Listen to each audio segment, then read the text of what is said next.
इस वीडियो में हम लोग बात करने वाले हैं selling alone around the world का समरी को लेकर के। ये कैप्टन जोशुआ स्लोकम का लिखा हुआ एक ऑटोबायोग्राफिकल सेलिंग मेमोयर है, जिसमें उन्होंने अपना पूरा किस्सा बयां किया है, कैसे उन्होंने सिंगल हैंडेडली पूरा दुनिया का सर्कम नेविगेशन यानी कि पूरा दुनिया को घूम करके एक राउंड मार करके देखना थ्रू वाटरवेज, ये आश्चर्यान्वित जो कीर्तिमान है वो उन्होंने हासिल किया था। उसी का विवरण है ये selling alone around the world. इसका हम लोग डिटेल समरी देखेंगे, हालांकि पूरा हम लोग इसमें कवर नहीं करेंगे। चैप्टर 1 से लेकर चैप्टर 5 तक जो कि RTMN के सिलेबस में है, वहीं तक हम लोग कवर करेंगे। अगर इसको पूरा टोटल बायोग्राफी का अगर हर चैप्टर का एक डिटेल समरी चाहिए तो प्लीज़ हम लोग को कॉमेंट में बताइए। अगर वैसा कमेंट आया तो हम लोग उस पर भी काम करेंगे, उस पर वीडियो अपलोड करेंगे। फिलहाल चैप्टर 1 से 5 तक का detail summary is here for you. Let's start. तो चैप्टर 1 जो है वो शुरुआत होता है नॉर्थ माउंटेन, ये एक जगह है नोवा स्कॉटिया का, ठीक है।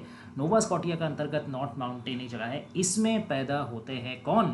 Captain Joshua Slocum. मतलब ये अपना क्या कहा जाए कि स्मृति चारण कर रहे हैं, ठीक है, कि पुराना मेमोरी को वो टटोल रहे हैं कि कैसे मैं कहाँ पे मैं पैदा हुआ था, कैसे मेरा सब कुछ चीज़ था। वो हमेशा उनका एक बहुत प्राइड था कि उनका फैमिली दोनों तरफ से, माँ का तरफ से भी और पिता का तरफ से भी, सेलिंग फैमिली से बिलोंग करता है। दोनों ही, उनका पिताजी खुद भी एक काफ़ी रेजिलियंट सेलर रह चुके हैं, केपेबल सेलर रह चुके हैं, और उनका माताजी के साइड में भी सेलर ही सब थे। तो सी का प्रति एक जो प्यार, समंदर का प्रति एक प्यार, वॉयज का प्रति एक जो आकर्षण, ये उनके खून में था, ठीक है। तो वो क्या करते हैं, खुद भी वो बचपन में एक कुक हुआ करते थे एक फिशिंग स्कूनर में। Fishing schooner in the sense कि छोटा सा जो आपका बोट टाइप का जो मछली पकड़ने के लिए जाता है ना, तो उसमें वो कुक हुआ करते थे। लेकिन हालांकि उनको बाद में निकाल दिया गया था क्योंकि उनका कुकिंग स्किल कुछ उतना खास था नहीं, और सब उसके वजह से उनका मजाक भी उड़ाते थे, उनको सटायराइज भी करते थे। लेकिन आगे चल करके वो बहुत बेहतरीन एक कैप्टन बनते हैं, और वो ये भी बोलते हैं कि नॉर्दर्न लाइट, ये उस समय का 1880s का एक बहुत जाना माना वेसल हुआ करता था, इस पे उन्होंने कमांड करके रखा था, इसको उन्होंने चला के रखा था। तो ये उनका एक अचीवमेंट है जो वो रिकॉल करते हैं। फिर एक और भी शिप का नाम है, दैट इज एक्विडनिक, ठीक है। ये जो छोटे छोटे डिटेल्स हैं ना, ये आप लोग ध्यान रखिएगा, इससे शॉर्ट क्वेश्चन आ सकते हैं। एक तो हो गया नॉर्दर्न लाइट जिसपे वो कमांड किए हैं, दूसरा हो गया एक्विडनिक। एक्विडनिक क्यों उनको इतना पसंद था? For its beauty and speed, बहुत ये तेज तरीन भी था और बहुत खूबसूरत भी था। अब वो हाँ अच्छा, एक चीज़ और एक्विडनेक के बारे कि 20 साल तक वो बहुत बेहतरीन सर्विस देने के बाद ब्राज़ील में वो क्या हो गया, शिपरेक उसका हो गया, वो बेचारा एक्सीडेंट की वजह से वो नष्ट। तो उसके बाद वो कैसे आए थे, होम कमिंग उनका कैसे हुआ था? एक कैनो एक छोटा सा नाव होता है, पतला लंबा नाव, लिबरडेड नाम का एक कैनो था, जिसमें से वो ब्राजील में शिपरेक होने के बाद घर लौटे थे। तो ये सब शॉर्ट क्वेश्चन इंपॉर्टेंट है, ध्यान रखिएगा। फिर आता है इस पूरा जो ऑटोबायोग्राफी का सबसे बड़ा जो कैरेक्टर है, दैट इज स्प्रे। अब ये स्प्रे है क्या?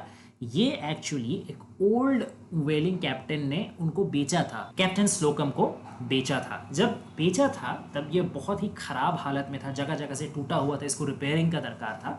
लेकिन फिर भी जो स्लोकम है, इस चीज़ से वो बिल्कुल भी डिस्करेज नहीं हुए, वो ये खरीद लिए और अपना मन में ये पक्का इरादा बना लिया कि इसी स्प्रे को मैं क्या करूँगा, रिपेयर करूँगा, और इसी से मैं अपना सपना पूरा करूँगा। जो मेरा ग्लोबल सर्कम नेविगेशन का सपना है, पूरा दुनिया को वाटरवेज का थ्रू घूम के एक राउंड मार के आने का, चक्कर मार के, उसको पूरा मैं स्प्रे का साथ ही करूँगा। तो इस चीज़ से उनका क्या झलकता है? उनका आत्मविश्वास झलकता है, उनका रिजिडिटी ऑफ मेंटल स्टेट झलकता है। ओके, कि 7 साल तक ये आउट ऑफ कमीशन रहा, यानी 7 साल तक ये चला नहीं, कोई सी वॉयज में ये टेक पार्ट नहीं किया, ये स्प्रे, ठीक है। इससे भी शॉर्ट क्वेश्चन आ सकता है।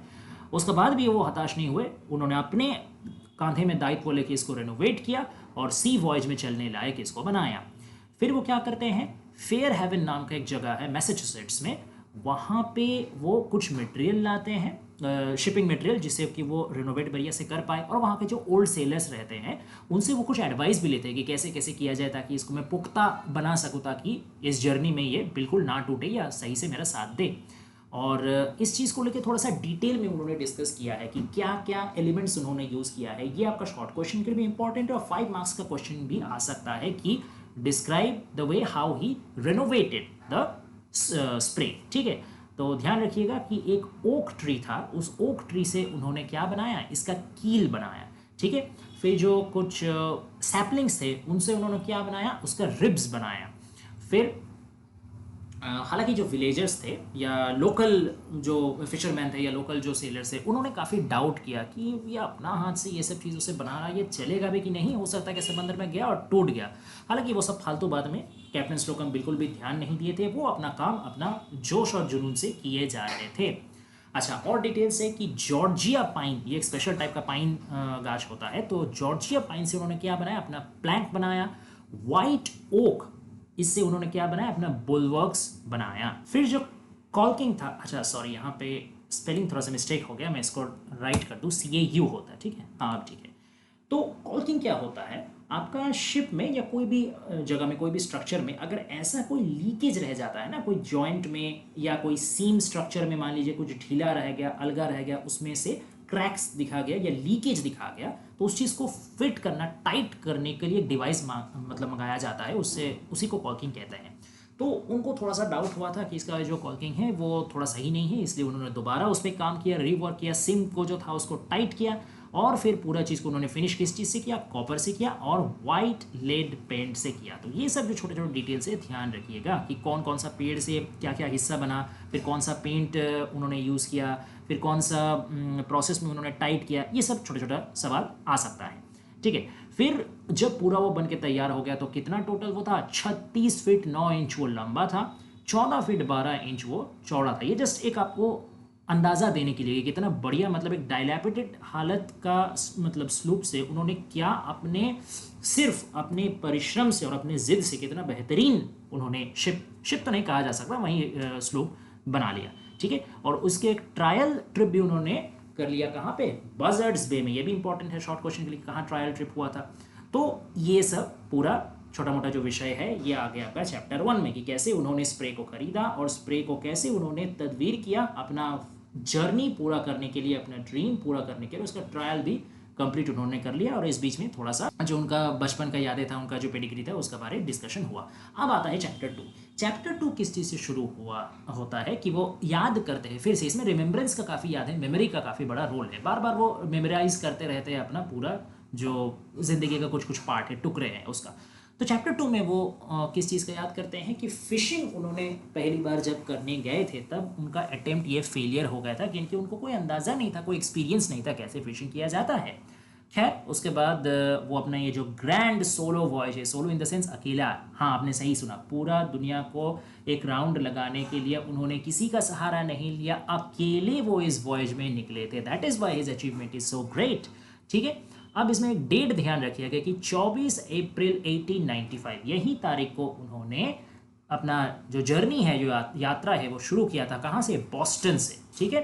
फिर उन्होंने क्या देखा, जब वो जर्नी शुरू कर रहे थे तो एक वेनेशियन नाम का एक स्टीम शिप था, वो उन्होंने शोर में आते हुए देखा, ग्राउंड में आते हुए देखा। तो इस चीज़ से उनको थोड़ा सा हौसला मिला कि अगर ये शिप जो है आ सकता है तो मैं अपना हाथों से बनाया हूँ, मेरे एक्सपीरियंस से बनाया हूँ ये स्प्रे, और मेरे अंदर इतना जिद है, मेरे अंदर इतना एक्सपीरियंस है, हौसला है, तो मैं नहीं आ सकता, मैं भी आ सकता हूँ, ठीक है। फिर जब धीरे धीरे वो अपने फेमिलियर लैंडमार्क्स जो है, जैसे सी में भी जाते जाते एक दो पोर्ट दिखते हैं, कुछ मान लीजिए टावर दिखते हैं, तो ये सब चीज़ वो जैसे ही देख रहे हैं उनका थोड़ा थोड़ा कॉन्फिडेंस ग्रो हो रहा, चलो मैं अपना सही राह में जा रहा हूँ।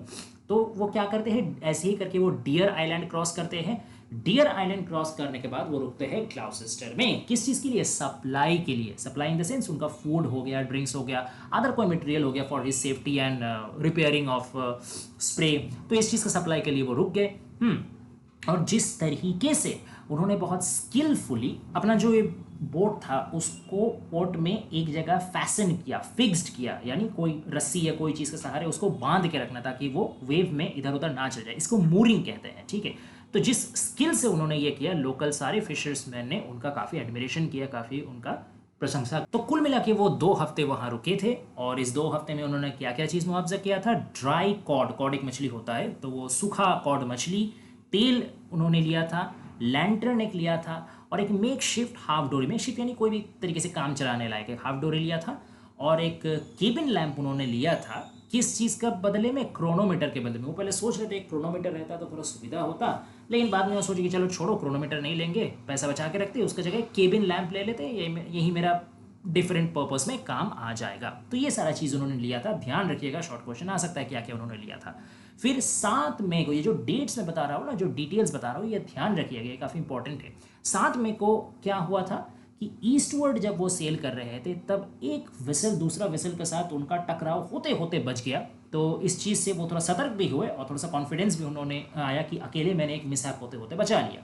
फिर जब वो जा रहे थे वहाँ से छोड़ करके, ग्लाउसेस्टर छोड़ के, तब सब कोई उनको बहुत अच्छे से फेयरवेल कर रहा था, अपना जो हैंकरचिप है, रुमाल, वो ऐसे हिला रहा था, सबका चेहरे में खुशी था। तो ये उनको एक पॉजिटिव एक एनर्जी देता है कि चलो मेरा पर्सनैलिटी प्लस मेरा जो साहस उद्यम है और मेरा जैसे मैं एडवांस कर रहा हूँ सब ठीक ठाक चल रहा है। अब वो क्या करते हैं, कैशस लेज नाम का एक जगह आता है, वहां पे वो सक्सेसफुल फिशिंग भी करते हैं। देखिए ये कहानी का हर चैप्टर में बार बार उनका पर्सनैलिटी डेवलपमेंट भी दिखाया जा रहा, उनका व्यक्तित्व कैसे ग्रो कर रहा, कैसे वो पहले जो जो चीज़ करने में नाकामयाब रहे थे, जो सपना पूरा करने में नाकामयाब रहे थे, कैसे अब वहीं सब चीज़ को वो धीरे धीरे पार कर रहे हैं, कैसे अपना व्यर्थता का वो अपना सफलताओं में तदबीर कर रहे हैं। That is also a very learning point. ठीक है, तो उन्होंने क्या किया, सक्सेसफुल फिशिंग भी कर लिया। फिर आगे चल करके उनको सामना करना पड़ा समुद्री तूफान का। ठीक है, एक जगह स्पॉट था, उसका नाम था मॉनहेगन लाइट।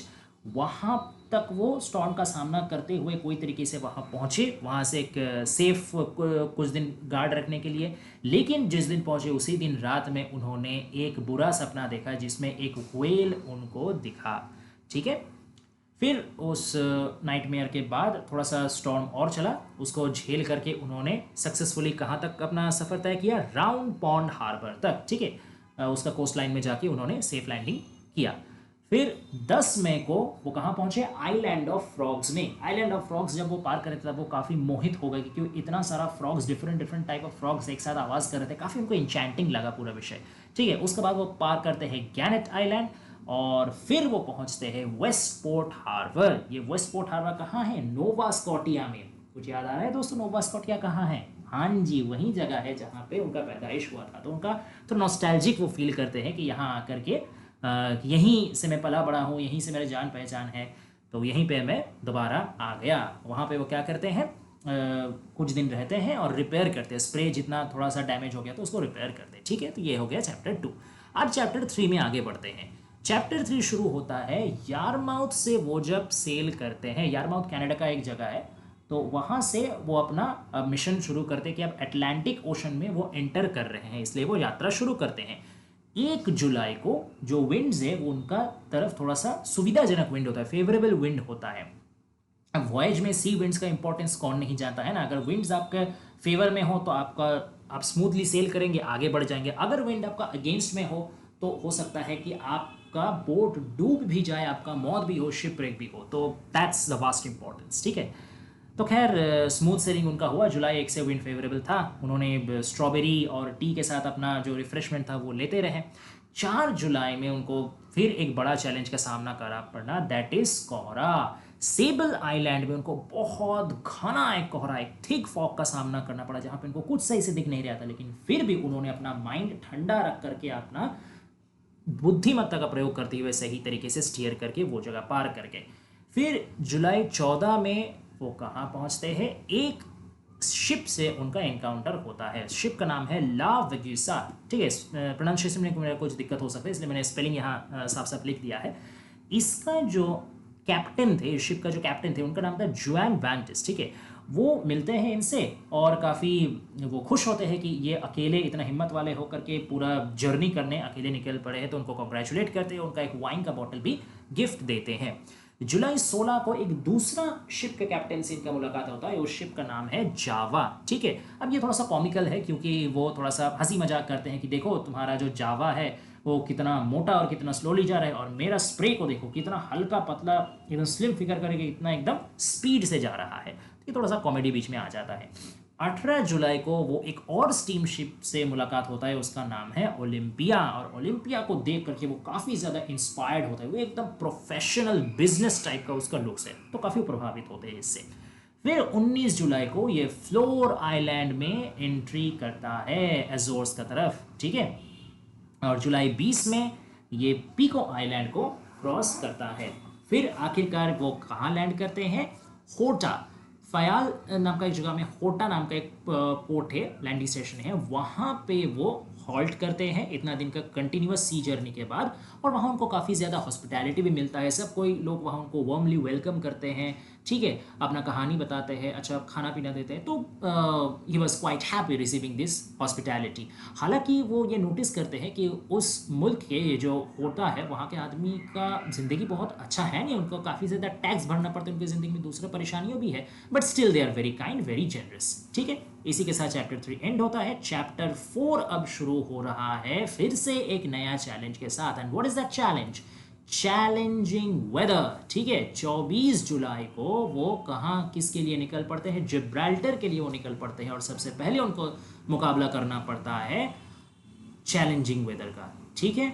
चैलेंजिंग वेदर कैसा है? स्क्वेली साउथ वेस्ट विंड, स्क्वेली यानी आपका स्टॉर्मी, तूफानी साउथ वेस्ट विंड क्या करता है?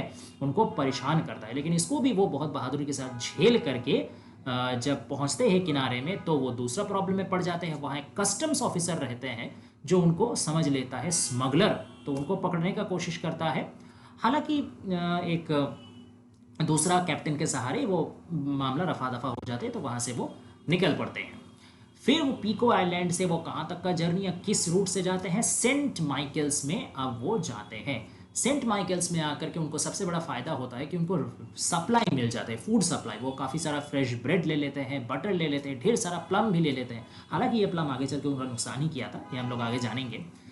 प्लम ढेर सारा खा जाने की वजह से क्या हो जाता है? उनको तबीयत खराब हो जाता है, वो डिलीरियस फील करते हैं। डिलीरियस यानी कि जैसे बहुत ज़्यादा बुखार किसी को हो जाता है, उसका दिमाग ठीक नहीं रहता, वो उल्टा सीधा बकता है, तो वैसा वो हो जाते हैं। वो नाइटमेयर देखते हैं, एक बुरा सपना देखते हैं। सपने में क्या देखते हैं? एन अपैरिशन, एक आत्मा को देखते हैं, एक रेड कैप लगाया हुआ एक बहुत लंबा आदमी जो खुद को किस परिचय से परिचित करता है कि क्रिस्टोफर कोलंबस का जो शिप था ना, पिंटा, तो वो पिंटा का कैप्टन के तौर पे वो खुद का परिचित कराता है। और वो सपने में ही वो गाइडेंस भी देता है स्लोकम को। और एक चीज़ ये भी बताता है कि चीज़ के साथ प्लम मिक्स करके कभी मत खाना। तो ये एक छोटा सा इंसिडेंट है।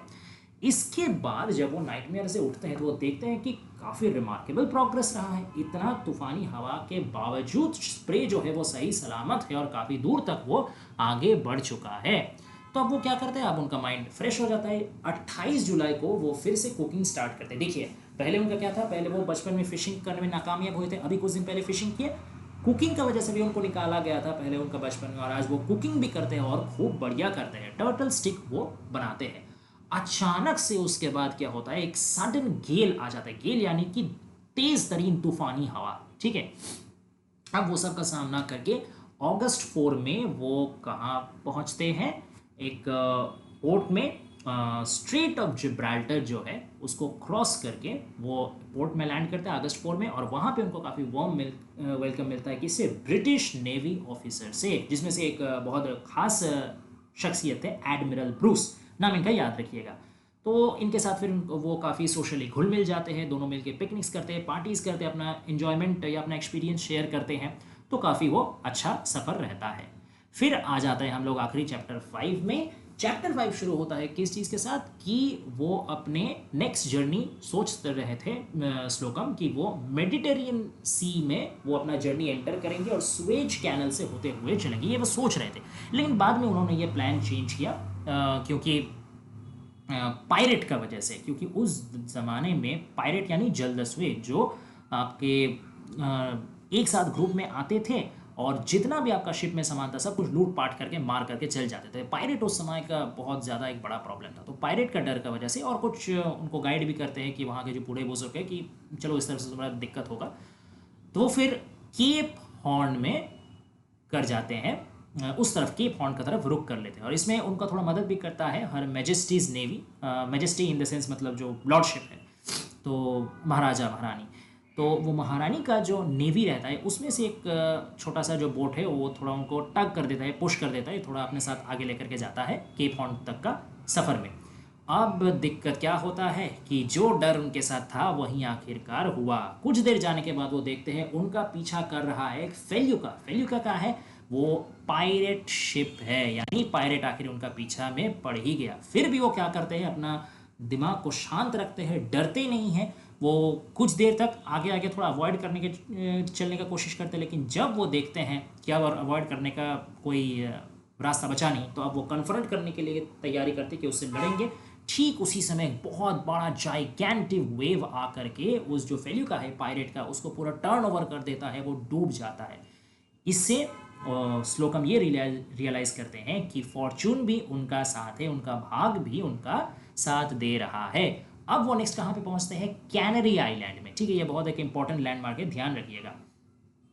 अब क्या वो करते हैं कि कैनरी आइलैंड पहुंचने के बाद में फिर से उनको कुछ तूफान का सामना करना पड़ता है, खास करके अफ्रीका और फुएर्टेवेंचुरा, ये दोनों जगह का जो बीच में से वो सेल करते हैं, तो वहाँ पे काफ़ी तूफान का सामना उनको करना पड़ता है। और उसके आगे एकदम सीरीज ऑफ तूफान चलता है, मतलब एकदम कंप्लीट तूफान नहीं, कुछ दिन तूफान, फिर कुछ दिन शांत हवा, फिर कुछ दिन तूफान, फिर कुछ दिन शांत हवा। ऐसा क्यों? क्योंकि वो पहुंच जाते हैं डोलड्रम्स में। डोलड्रम्स यानी इक्वेटोरियल रीजन, जो इक्वेटर होता है ना अर्थ का, उसका करीब जैसे आप पहुंच जाओगे तो ऐसे वहाँ पे डोलड्रम्स रहता है। वहाँ पे विंड का सिचुएशन ही ऐसा रहता है कि कभी कभी उसमें आराम रहेगा, शांति रहेगी, कभी कभी तूफान होगा। तो ये उनको टेस्ट करता है काफ़ी दिन तक कि बीच कब पता नहीं शांत हो जाए, कब पता नहीं तूफान हो जाए। तो बहुत बुद्धिमत्ता से, बहुत साहस से वो इस चीज़ का मुकाबला करते हैं और सक्सेसफुली इस डोलड्रम को पार कर जाते हैं। और इस जर्नी में उनका एक डॉल्फिन भी उनका कंपेनियन रहता है। इस चीज़ के बारे में भी वो नोटिस करते हैं। 10 दिन तक ये मुश्किल झेलने के बाद सक्सेसफुली वो इक्वेटर क्रॉस करके आगे बढ़ जाते हैं। और इस पड़ाव में उनका मुलाकात होता है एक और वेसल का साथ, जिसका नाम है ननटस्केट। आप ध्यान रखिएगा, ये चैप्टर 1 से 5 में काफ़ी सारा वेसल्स का नाम हम लोग को पता चला, तो ये सारे वेसल्स का नाम याद रखिएगा, शॉर्ट क्वेश्चन के लिए इंपॉर्टेंट है। तो वो ननटस्केट से फिर उनको पता चलता है बाहरी दुनिया का विषय में, क्योंकि अब तक तो वो पूरा सी में ही अपना जर्नी काट रहे हैं ना पिछले 1-1.5 महीने से, तो बाहरी दुनिया में क्या चीज़ हो रहा नहीं और उनको पता नहीं। ये ननटस्केट वेसल का आदमी से उनको ये खबर मिलता है। अब वो कहाँ पे आते हैं? ब्राज़ील में आते हैं। कौन सा पोर्ट में? पर्नम्बुको पोर्ट में। हालांकि फिर से यहाँ पे आके उनको एक दूसरा झमेले का मतलब मुकाबला करना पड़ता है, दैट इज ब्यूरोक्रेटिक प्रॉब्लम्स, यानी कस्टम चार्ज। कस्टम ऑफिसर फिर से उनको कुछ चार्जेस जो रहता है वो उस पर लेवी करते हैं, तो थोड़ा सा उसमें उनका झमेला चलता है। हालांकि आखिरकार वो सॉल्व करके निकल जाते हैं। यहाँ उनको लेकिन लोकल सपोर्ट काफ़ी ज़्यादा मिलता है, और ये लोकल सपोर्ट का वो फ़ायदा उठा के ये जो पायरेट का वजह से उनका जो डैमेज हुआ था ना, बूम जो डैमेज हो गया था, वो रिपेयर वो कर लेते हैं और फिर से नया जोश और जुनून के साथ वो निकल जाते हैं केप हॉर्न की तरफ अपना जो जर्नी है उसको मुकम्मल करने। 24 अक्टूबर 1895 को वो कहाँ करते हैं? रियो डी जनेरो वो पहुँचते हैं, और वहाँ पे वो उनका एक प्रीवियस पहला एक शिप था, उसका कुछ वेजेस या कुछ टैक्स अनपेड रह गया था, वहाँ वो सेटल वो कर लेते हैं। तो बस यहीं तक था चैप्टर 5। आशा करते हैं 1 से लेकर चैप्टर 5 तक आपको बढ़िया से समरी समझ में आया होगा। अगर पसंद आए वीडियो तो प्लीज़ चैनल को लाइक और सब्सक्राइब कीजिए और नोटिफिकेशन बेल टर्न ऑन करके रखिए, ताकि नेक्स्ट कोई भी वीडियो आप तक सबसे पहले पहुंचे। और ऐसे ही कोई भी पोएम, नॉवल, ड्रामा या कोई भी चीज़ पे आपको कोई हेल्प चाहिए तो प्लीज़ कॉमेंट डाउन कीजिए, उस पर हम लोग जल्दी से जल्दी वीडियो बना के अपलोड करेंगे। Thanks for watching guys, please stay